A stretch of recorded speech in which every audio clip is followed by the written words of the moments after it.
तासगाव नगरपालिकेची निवडणूक राष्ट्रवादी काँग्रेस पार्टी अजित पवार गट स्वबळावर लढवणार आहे।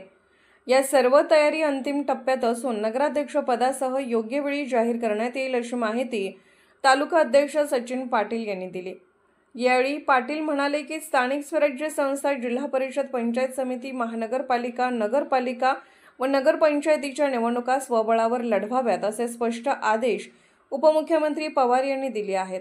या अनुषंगाने तासगाव येथे बैठक आयोजित करण्यात आली। या पत्रकार परिषदेत तासगाव शहर अध्यक्ष दिनेश पवार, ओबीसी सेल जिल्हा उपाध्यक्ष अजय चव्हाण, महिला आघाडी जिल्हा उपाध्यक्ष सौभाग्यवती विद्या गायकवाड, महिला आघाडी तालुका अध्यक्ष छाया पाटील, शशिकांत मोहिते सह पदाधिकारी उपस्थित होते।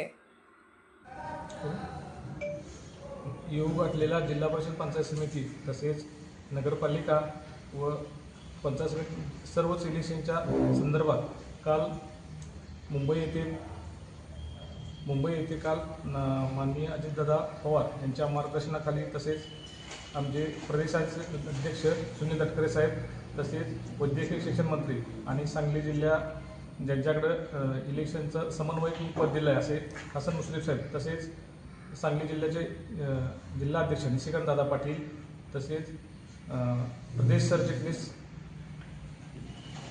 सरचिटणीस प्रताप नाना पाटील आणि अजितराव घोरपडे साहेब, आपल्या तालुक्याचं पालकत्व ज्यांच्याकडे इलेक्शनसाठी दिलेत असे अजितराव घोरपडे साहेब यांच्या मार्गदर्शनाखाली आणि जिल्ह्यातील सर्वच पदाधिकारी यांच्याबरोबर येणाऱ्या इलेक्शन संदर्भात आढावा बैठक झाली।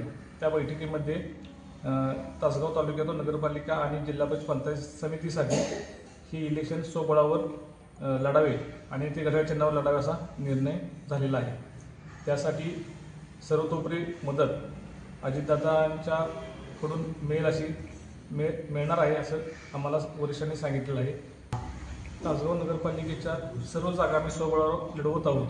त्यासाठी इच्छुकांनी आमचे शहरचे अध्यक्ष दिनेश पवार तसेच ओबीसीचे जे उपाध्यक्ष अजय चव्हाण साहेबांच्याकडे सर्वांनी अर्ज सादर करावेत आणि 2 दिवसात आपण मुलाखती घेत आहोत।